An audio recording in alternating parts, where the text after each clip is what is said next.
Fundevogel, Bird Foundling, a fairy tale by the Brothers Grimm. Once upon a time, there was a forester who went into the forest to hunt. As he entered, he heard a cry, like that of a small child. Following the sound, he finally reached a tall tree. At the top of this tree, there was a little child. The child's mother had fallen asleep under the tree, and a bird of prey had seen the child in her lap. The bird flew down, snatched the child with its beak, and placed it on the high tree. The forester climbed up the tree, brought the child down, and thought, "You will come home with me, and I'll raise you together with my little Lynchen." So he took the child home, and the two children grew up together. The child found in the tree was called Fundevogel, bird foundling, because a bird had carried it away. Fundevogel and Lynchen loved each other so dearly that if one didn't see the other, they would be sad. The forester had an old cook who, one evening, took 2 buckets and began to fetch water, not once but several times from the well. Lynchen saw this and asked, "What are you doing, old Santa, fetching so much water?" The cook replied, "If you promise not to tell anyone, I'll let you know." Lynchen promised, and Santa continued, "Early tomorrow morning, when the forester goes hunting, I will boil the water, and when it's boiling in the kettle, I will throw Fundevogel in and cook him." Early the next morning, the forester got up and went hunting.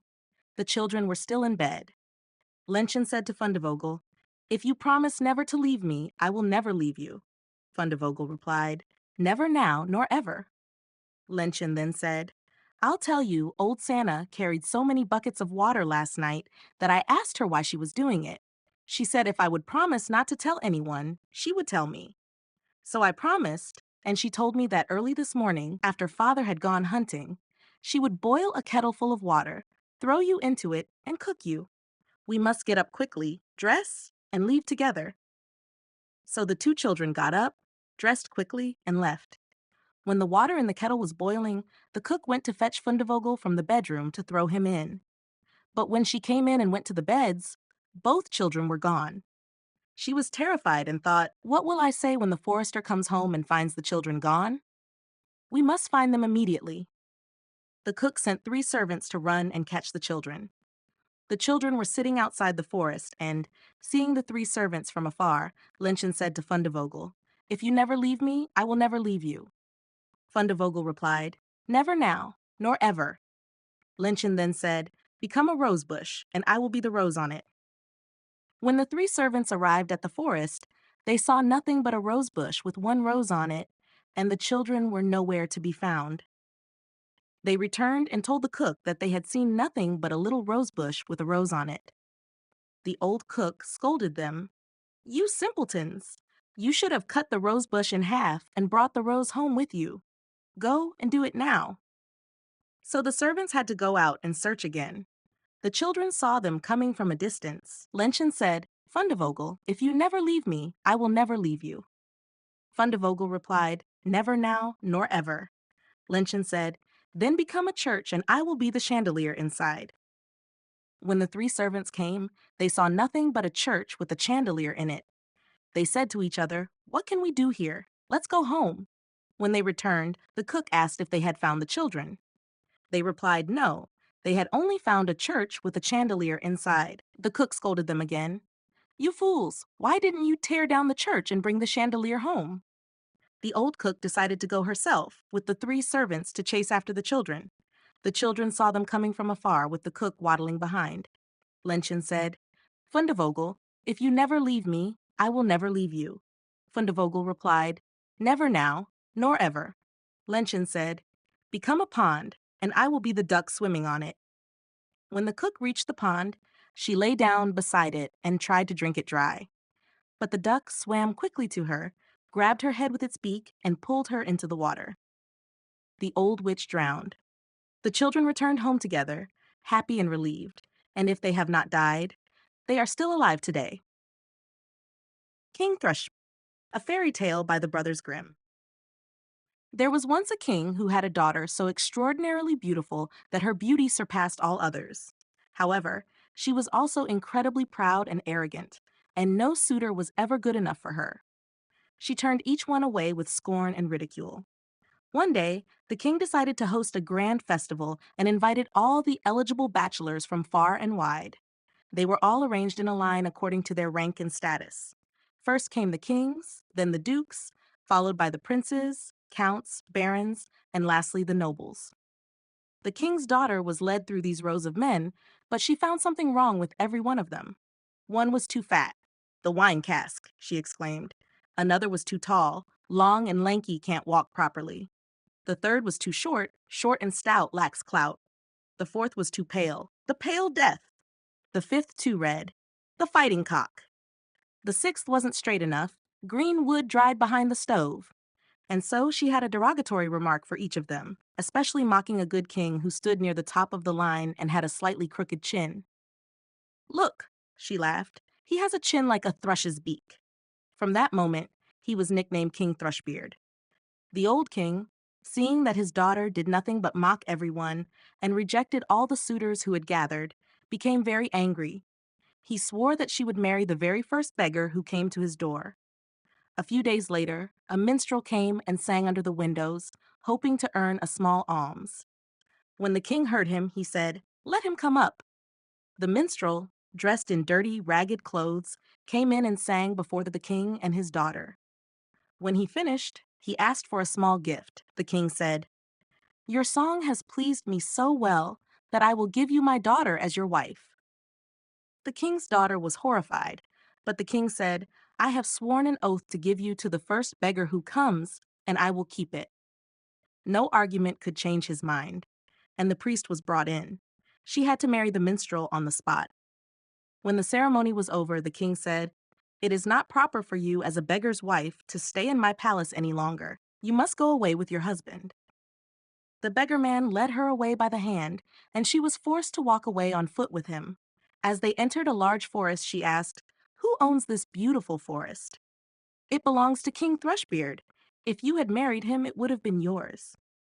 "Oh, poor me," she lamented. "If only I had married King Thrushbeard." Then they came to a meadow, and she asked again, "Who owns this beautiful green meadow?" "It belongs to King Thrushbeard. If you had married him, it would have been yours." "Oh, poor me," she sighed. "If only I had married King Thrushbeard." Next, they entered a large town, and she asked again, "Who owns this fine large town?" "It belongs to King Thrushbeard. If you had married him, it would have been yours." "Oh, poor me," she moaned. "If only I had married King Thrushbeard." "I don't like it," said the minstrel, "that you always wish for another husband. Am I not good enough for you?"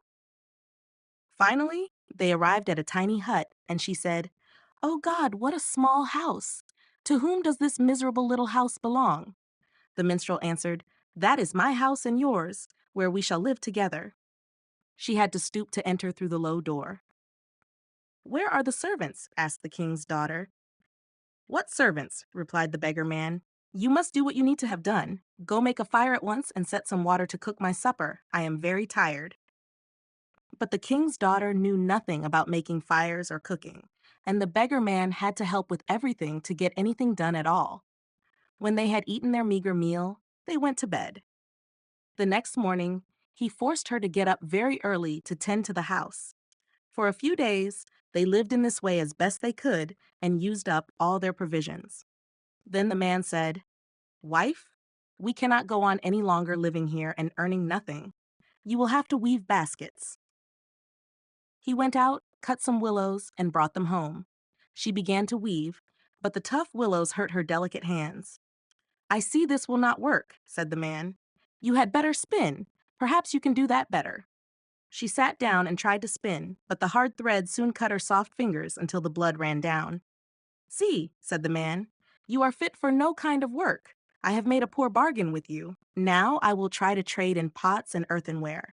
You must sit in the market and sell the wares."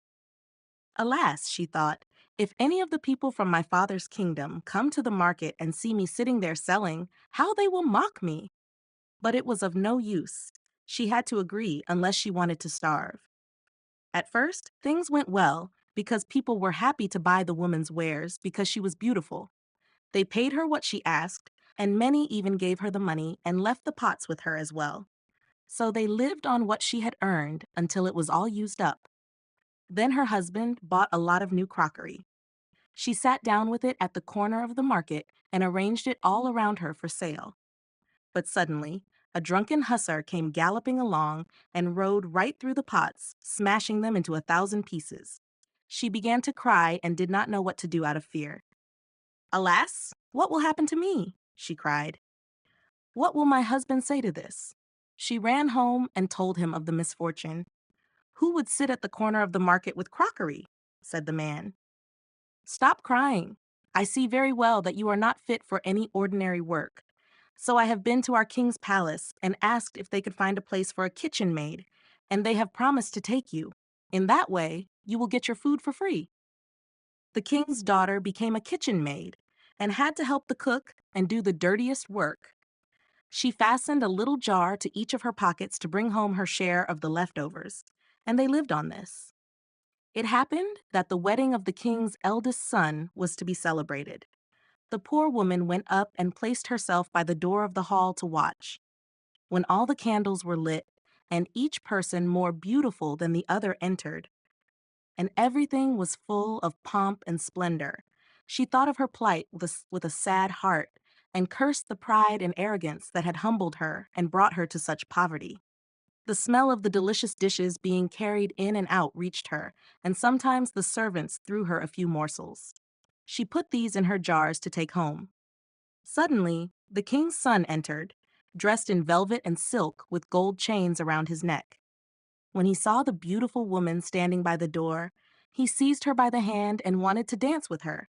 But she refused and shrank back in fear because she recognized him as King Thrushbeard, the suitor she had rejected with scorn.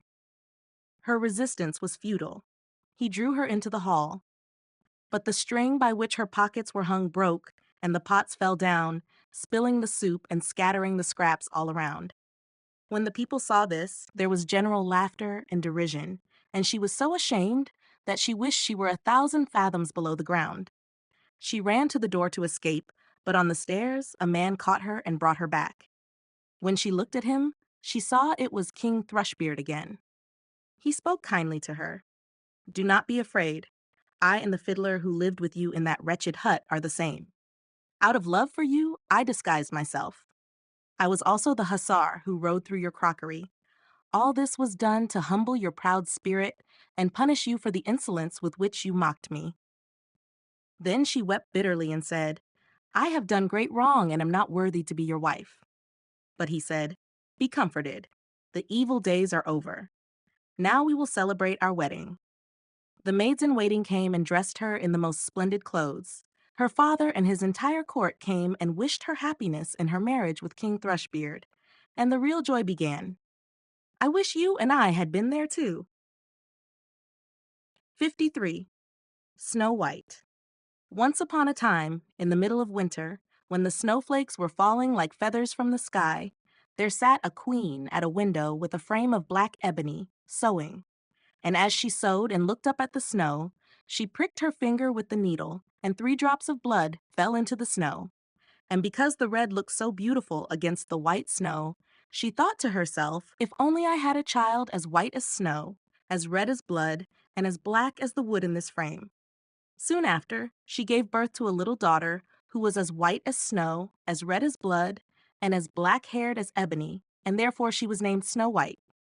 And as soon as the child was born, the queen died. After a year, the king took another wife. She was a beautiful woman, but proud and haughty, and could not bear to have anyone surpass her in beauty. She had a magic mirror, and when she stood before it and looked at herself, she would say, "Mirror, mirror, on the wall, who in this land is fairest of all?" And the mirror would answer, "Queen, you are fairest here? It is true. But Snow White is fairer far than you." Snow White grew up and became even more beautiful. By the time she was 7 years old, she was as beautiful as the light of day, and even more beautiful than the queen herself. Once, when the queen asked her mirror, "Mirror, mirror on the wall, who in this land is fairest of all?" the mirror replied, "Queen, you are fairest here, I say, but Snow White is fairer 1,000-fold today." The queen was shocked and turned yellow and green with envy. From then on, whenever she saw Snow White, her heart turned inside out with hatred for the girl. Envy and pride grew like weeds in her heart, so that she had no peace day or night. She called a huntsman and said, "Take the child into the forest. I never want to see it before my eyes again. You shall kill it, and bring me its lungs and liver as proof." The huntsman obeyed and led Snow White out. But when he drew his hunting knife and was about to pierce Snow White's innocent heart, she began to cry and said, "Oh, dear huntsman, let me live. I will run into the wild forest and never come home again." Moved by her beauty, the huntsman had pity and said, "Run away then, you poor child. The wild animals will soon have devoured you," he thought. Yet he felt as if a stone had been lifted from his heart because he did not have to kill her. Just then, a young deer came by, and he killed it, took out its lungs and liver, and brought them as proof to the queen. The cook had to boil them with salt, and the wicked woman ate them, thinking she had eaten Snow White's lungs and liver. Now the poor child was alone and forsaken in the great forest, and it was so frightened that it looked at all the leaves on the trees and did not know what to do.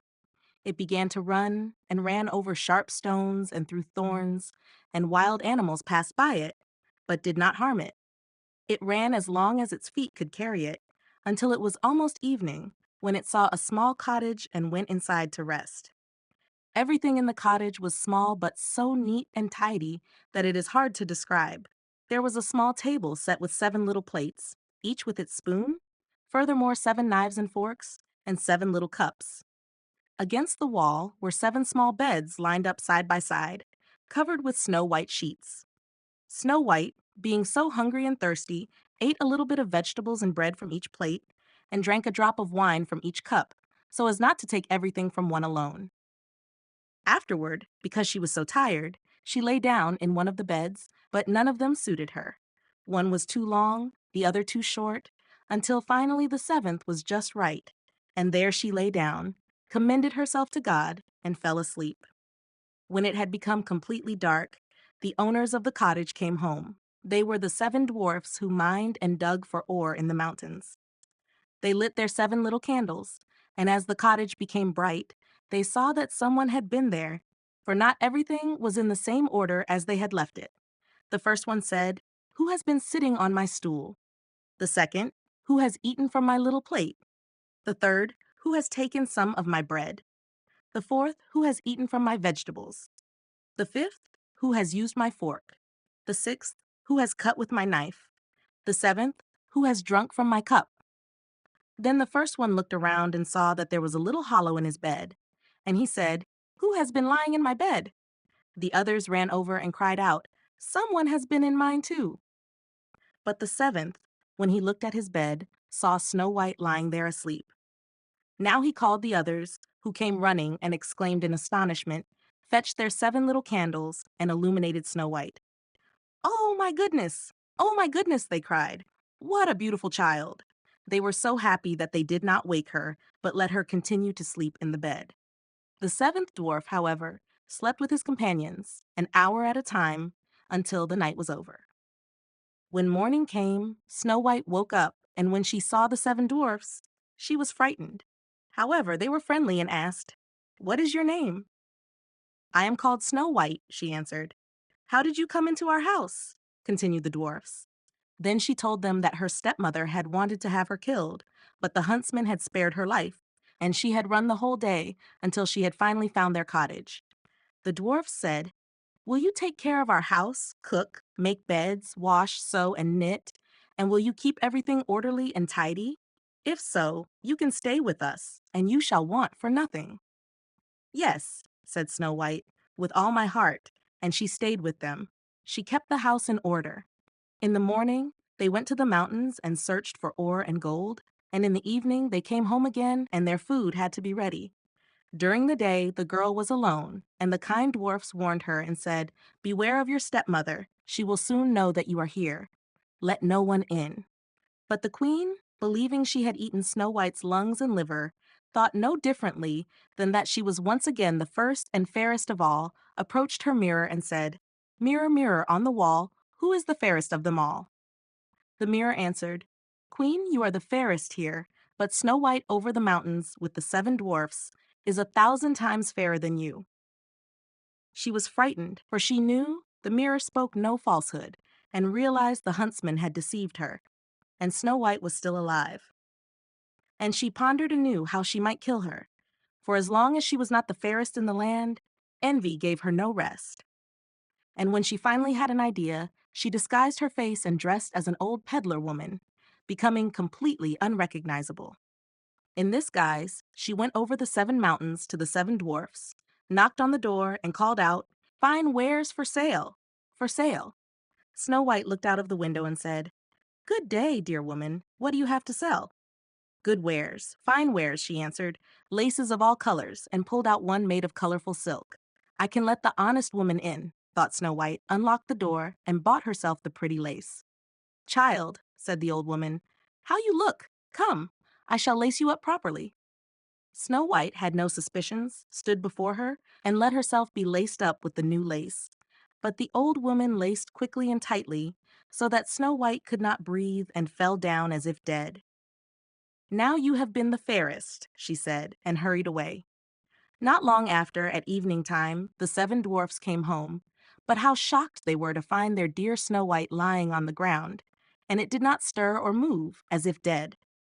They lifted it up, and seeing that it was tightly laced, they cut the lace in two. Then it began to breathe a little, and gradually came back to life.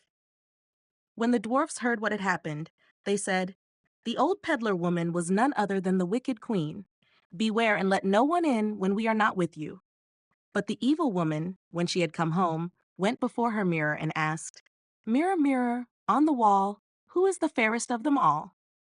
The mirror answered as before, "Queen, you are the fairest here, but Snow White over the mountains, with the 7 dwarfs, is still 1,000 times fairer than you." When she heard this, all the blood rushed to her heart. She was so frightened, for she saw clearly that Snow White had come to life again. "But now," she said, "I will devise something that will bring you to your doom." And with witchcraft that she knew, she made a poisoned comb. Then she disguised herself and took the form of another old woman. So she went over the 7 mountains to the 7 dwarfs, knocked on the door, and called out, "Fine wares for sale! For sale!" Snow White looked out and said, "Just go on. I cannot let anyone in." "But surely you can look," said the old woman, pulled out the poisoned comb, and held it up. The child liked it so much that she allowed herself to be beguiled and opened the door. When they had agreed on the purchase, the old woman said, "Now I shall comb you properly." Poor Snow White thought nothing of it and let the old woman do as she pleased. But as soon as she had put the comb in her hair, the poison worked, and the girl fell unconscious. "You paragon of beauty," said the wicked woman, "now it's over for you," and departed. Fortunately, it was soon evening when the 7 little dwarfs came home. When they saw Snow White lying on the ground as if dead, they immediately suspected the stepmother, searched, and found the poisoned comb. As soon as they had removed it, Snow White came to herself again and told what had happened. They warned her once more to be on her guard and not to open the door to anyone. The queen went home and stood before her mirror and said, "Mirror, mirror on the wall, who is the fairest of them all?" The mirror answered as before, "Queen, you are the fairest here, but Snow White over the mountains, with the 7 dwarfs, is still 1,000 times fairer than you." When she heard the mirror speak thus, she trembled and shook with rage.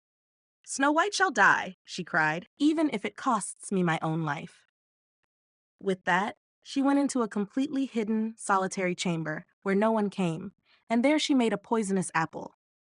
Outwardly, it looked beautiful, white with red cheeks, so that anyone who saw it longed for it, but whoever ate a piece of it would die. When the apple was ready, she disguised her face and dressed as a peasant woman, and thus she went over the 7 mountains to the 7 dwarfs. She knocked, Snow White stuck her head out of the window, and said, "I cannot let anyone in. The 7 dwarfs have forbidden me." "That's fine by me," replied the peasant woman. "I'll get rid of my apples. Here, I'll give you one." "No," said Snow White, "I cannot accept anything." "Are you afraid of poison?" said the old woman. "Look, I'll cut the apple in 2 halves. You eat the red cheek, I'll eat the white." However, the apple was crafted so cunningly that only the red cheek was poisoned. Snow White gazed at the beautiful apple, and when she saw the peasant woman take a bite, she could resist no longer, reached out her hand, and took the poisoned half. But hardly had she taken a bite of it in her mouth when she fell dead to the ground.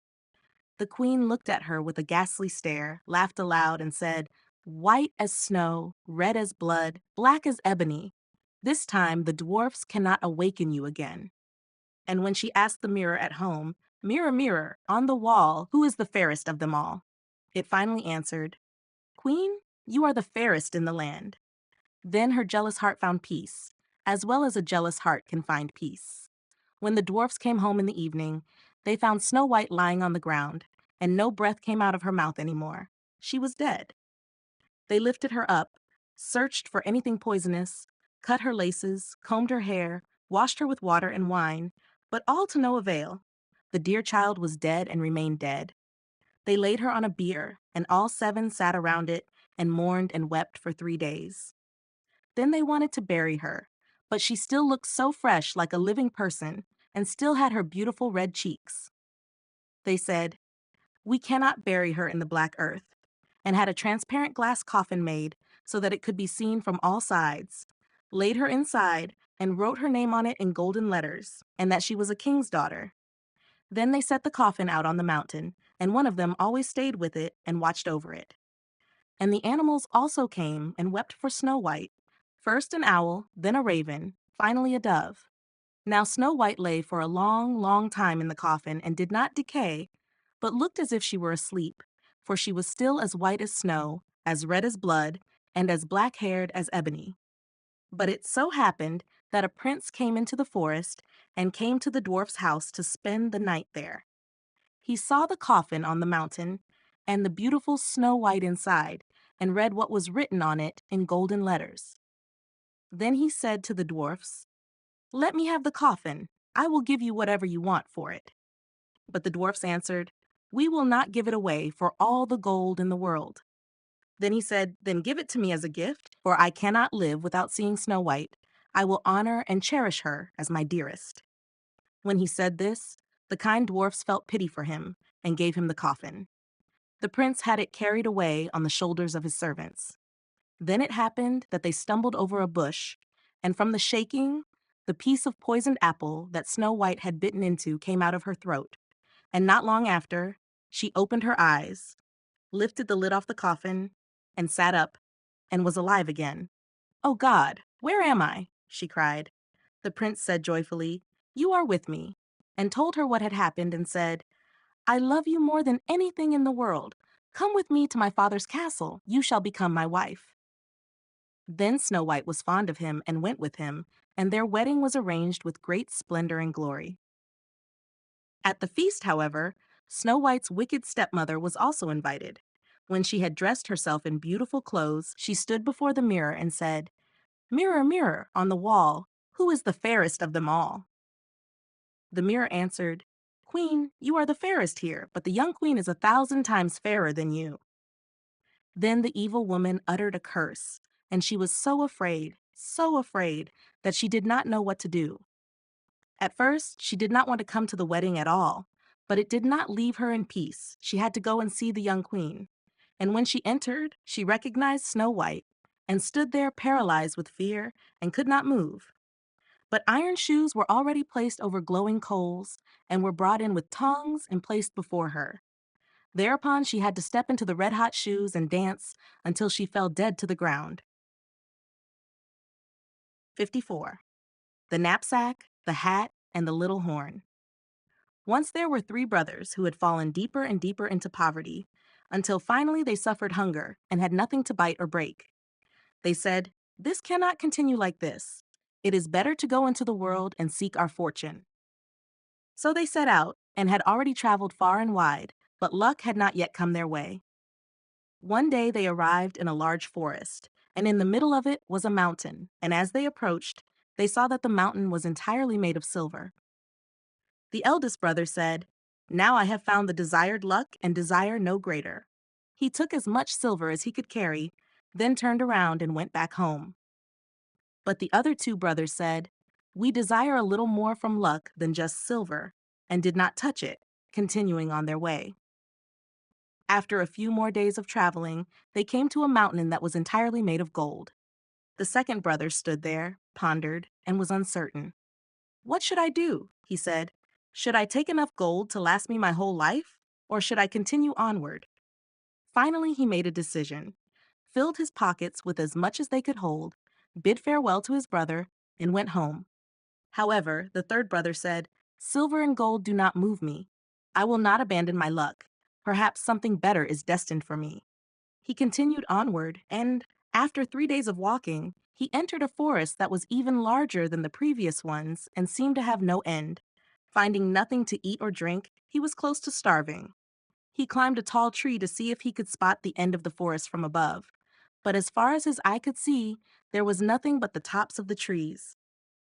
He started to climb down from the tree, but hunger tormented him, and he thought, if only I could satisfy my hunger one more time. When he came down, he saw with astonishment under the tree a table laden with food, steaming towards him. "This time," he said, "my wish has been fulfilled just in time." And without asking who brought the food and who cooked it, he approached the table and ate with pleasure until his hunger was satisfied. When he finished, he thought, it would be a shame if this fine tablecloth were to spoil here in the forest. Neatly folded it up and put it away. Then he continued on his way, and in the evening, when hunger stirred again, he wanted to test his cloth, spread it out, and said, "I wish that you would be filled again with good food." And barely had the wish left his lips when as many dishes appeared with the finest food on them as could fit.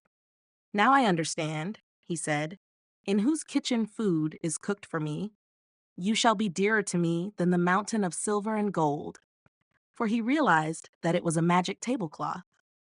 However, the tablecloth was not enough for him to settle down at home.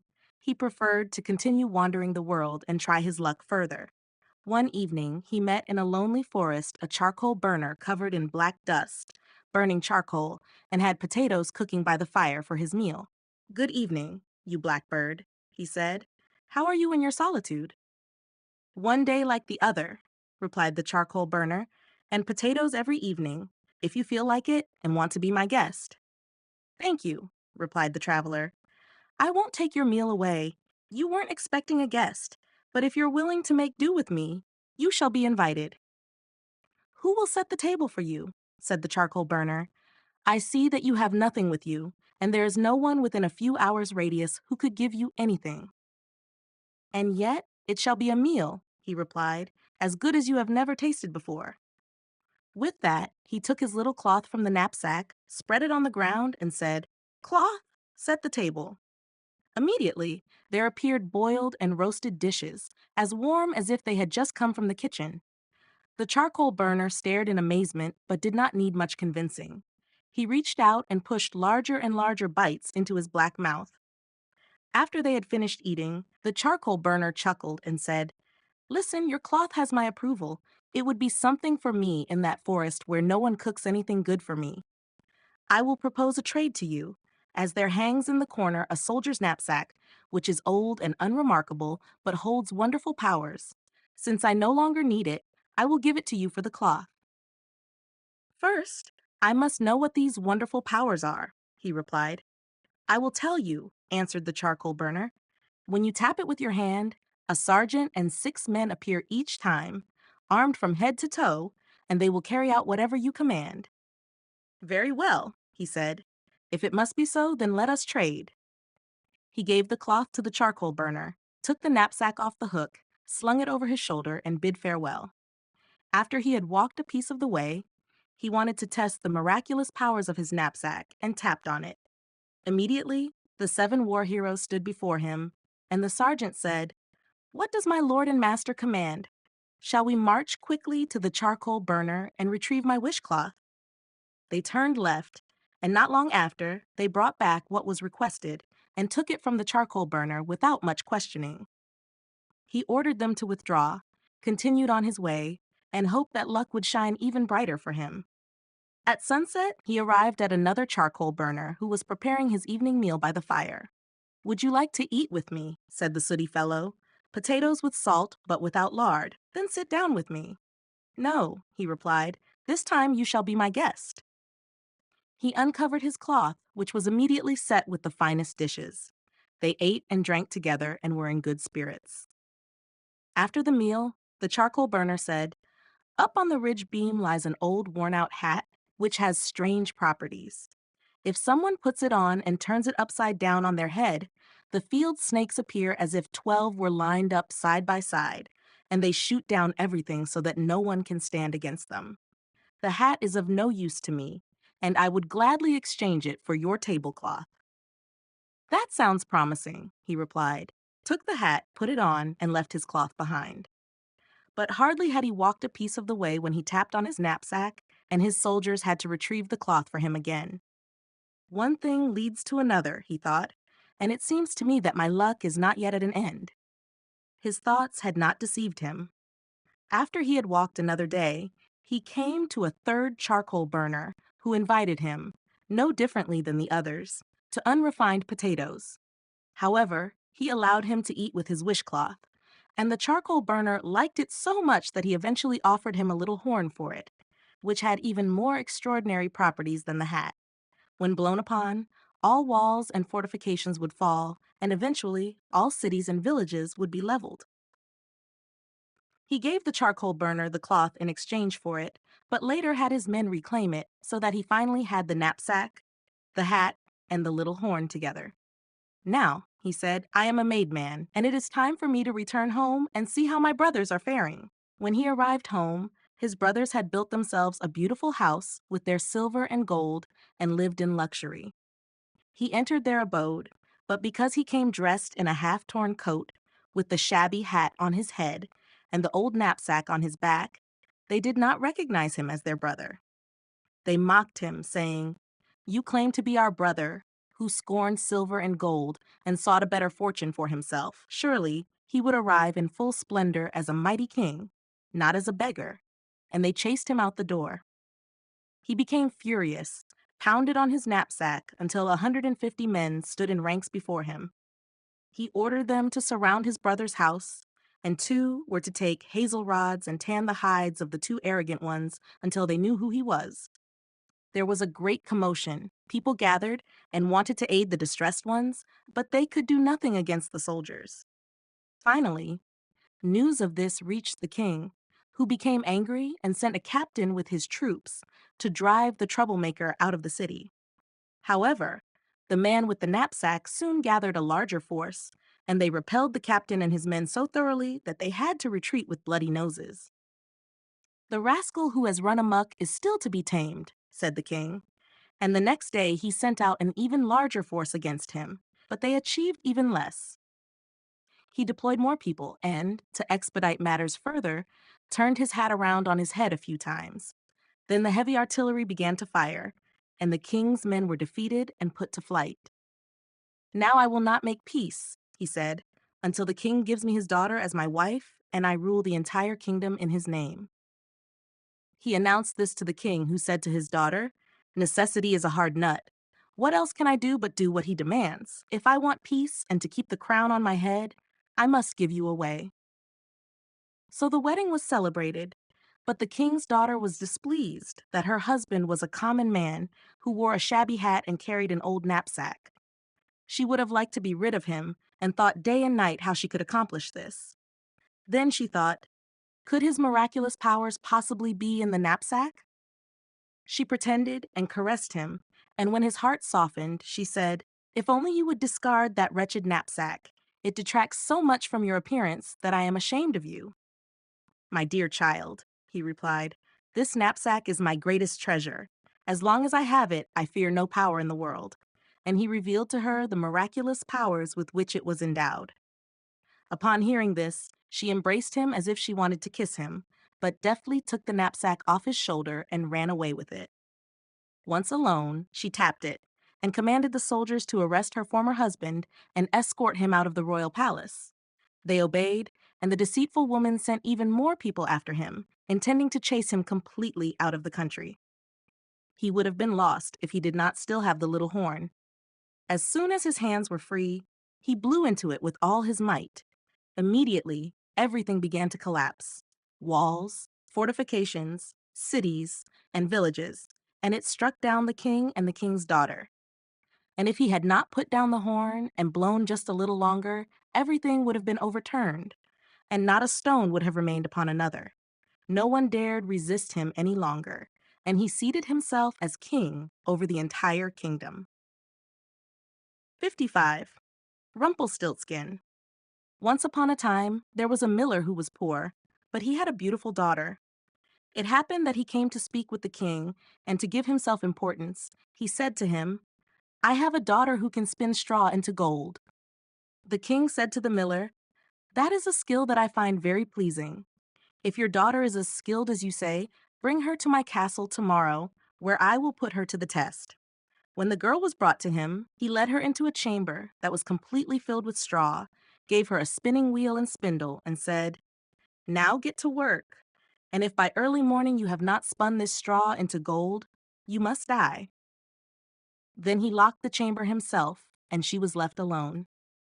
Now the poor miller's daughter sat there and didn't know what to do for her life. She understood nothing about how to spin straw into gold, and her fear grew ever greater until she finally began to cry. Suddenly, the door opened and a little man entered and said, "Good evening, Miss Miller's daughter. Why are you crying so much?" "Ah," answered the girl, "I'm supposed to spin straw into gold, and I don't understand how." The little man said, "What will you give me if I spin it for you?" "My necklace," said the girl. The little man took the necklace, sat down at the spinning wheel, and whir, whir, whir, 3 times, and the spindle was full. Then he put another one on, and whir, whir, whir, 3 times, and the second one was full too, and so it went until morning, when all the straw was spun into gold, and all the spindles were full of gold. At sunrise, the king came, and when he saw the gold, he was amazed and delighted, but his heart became even more greedy for gold. He had the miller's daughter brought into another chamber full of straw, which was even larger, and ordered her to spin it all in one night, if she valued her life. The girl didn't know how to help herself and cried, but once again the door opened, and the little man appeared and said, "What will you give me if I spin all this straw into gold for you?" "My ring from my finger," answered the girl. The little man took the ring, started spinning again with the wheel, and by morning all the straw had been spun into gleaming gold. The king was overjoyed at the sight, but still not satisfied with gold alone. He had the miller's daughter brought into an even larger chamber full of straw and said, "You must spin this too in one night. If you succeed, you shall be my wife."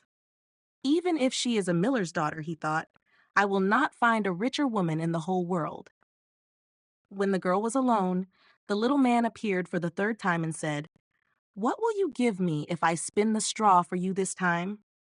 "I have nothing left that I could give," answered the girl. "Then promise me your first child when you become queen," said the little man. "Who knows how that will turn out?" thought the miller's daughter, and in her distress she did not know what else to do. So she promised the little man what he desired, and he spun the straw into gold once again. And when the king came in the morning and found everything as he had wished, he celebrated the wedding with her, and the beautiful miller's daughter became a queen. Over a year passed, and she gave birth to a beautiful child and no longer thought about the little man. Suddenly, it entered her chamber and said, "Now give me what you promised." The queen was frightened and offered the little man all the riches of the kingdom if he would let her keep the child.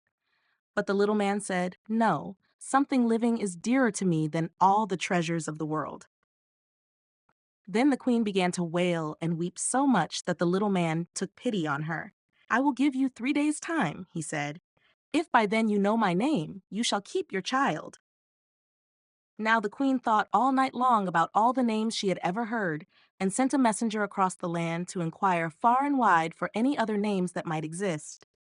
When the little man came on the next day, she began with Caspar, Melchior, Balzer, and said all the names she knew, one after the other, but to each one the little man said, "That is not my name." On the second day, she had people in the neighborhood asked about the most unusual and strange names, and mentioned to the little man the most unusual and strange names such as Rippenbeest, or Hamelswide, or Schnurbein. But he always answered, "That is not my name." On the third day, the messenger returned and reported, "I couldn't find a single new name. But as I came around a high mountain around the corner, where Fox and Hare bid each other good night, I saw a small house, and in front of the house burned a fire, and around the fire hopped a rather ridiculous little man, hopping on one leg and shouting, "Today I bake, tomorrow I brew. The day after that, I'll take the queen's child away. Oh, how good it is that nobody knows that I'm called Rumpelstiltskin." There, you can imagine how happy the queen was when she heard the name. And soon afterward, the little man came in and asked, "Now, queen, what is my name?" She first asked, "Are you called Kunz?" "No." "Are you called Heinz?" "No." "Are you perhaps called Rumpelstiltskin?" "The devil has told you that! The devil has told you that!" screamed the little man, and was so angry that he stomped his right foot so deep into the ground in anger that it went up to his waist. Then in his rage he grabbed his left foot with both hands and tore himself apart in the middle.